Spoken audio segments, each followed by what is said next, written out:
La messe de clôture de la 3e Assemblée générale élective du Conseil national du laïcat de Côte d'Ivoire, CNLC, s'est tenue le dimanche 12 mai 2024 en la cathédrale Saint-Michel à Archange-de-Mont.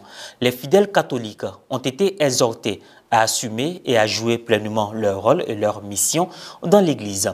Reportage Jean-Yves Essigan, commentaire Marie Abissier. La messe de clôture de la 3e Assemblée générale élective du Conseil national du laïcat de Côte d'Ivoire a eu lieu le dimanche 12 mai dernier en la cathédrale Saint-Michel Archange-de-Mont, présidée par Monseigneur Gaspard Bébinieba, évêque du diocèse de Mont, et concélébrée par des prêtres. Le prélat s'est évertué à donner une définition de l'Église. En outre, dans son homélie, l'ordinaire du lieu a exhorté à l'amour du prochain et à la co-responsabilité de tous dans l'Église. La co-responsabilité, il ne doit pas avoir de confusion des rôles. Confusion, non. Un prêtre ou un évêque ne devrait pas adopter le style de vie d'un laïc. Non. Tu le vois vivre là, tu ne sais même pas que c'est un prêtre. Si on tu dis, ah, c'est un prêtre.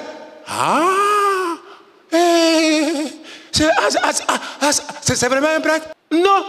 La co-responsabilité, ce n'est pas la confusion. Chacun doit être fier de la grâce et de la vocation que Dieu lui a. Et il doit vivre en conséquence. Il doit se forcer de vivre en conséquence.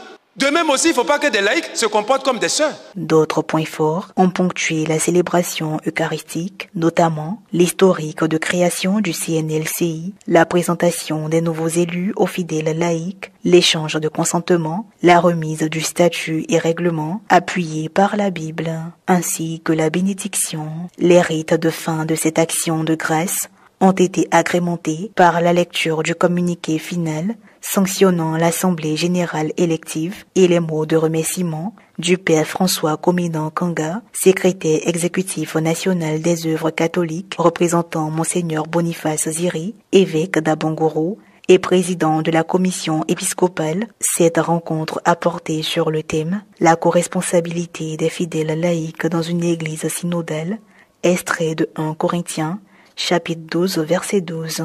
Au cœur des travaux, l'adoption du rapport général, des recommandations, ainsi que le renouvellement des instances de direction du Conseil national du laïcat. Notre pilier, c'est les difficultés, les suggestions que le Conseil national a fait. Nous allons les suivre et puis maintenant poser le pas sur la formation des fidèles laïcs. Aujourd'hui, nous avons renouvelé les instances du Conseil du laïcat et nous sommes satisfaits. Nous leur souhaitons bon mandat. Et nous prions Dieu que ce nouveau bureau puisse faire tâche d'huile dans toute la vie de l'Église, mais aussi au niveau de la société. Les assises du CNLCI se sont tenues du jeudi 9 au dimanche 12 mai 2024 au Centre de ressourcement spirituel et de formation humaine intégrale Béthanie de Mont. Un nouveau bureau vient d'être mis en place.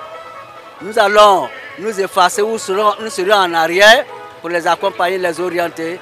Mais c'est à eux de grandir pour que les objectifs du Conseil du laïcat soient atteints. Alors, en tant que laïque, j'ai beaucoup appris et je suis très réconfortée dans ma position. Et j'ai appris que je pouvais beaucoup apporter à l'Église et qu'il fallait au niveau de l'Église que chacun connaisse sa place. Pour un laïcat fort, les participants recommandent entre autres l'installation régulière des conseils diocésains du laïcat, l'initiation des activités génératrices de revenus afin d'assurer l'autonomie financière du CNLCI qui existe depuis 2009. Ainsi se referme cette édition. Merci de l'avoir suivi. Merci de votre fidélité à la télévision catholique.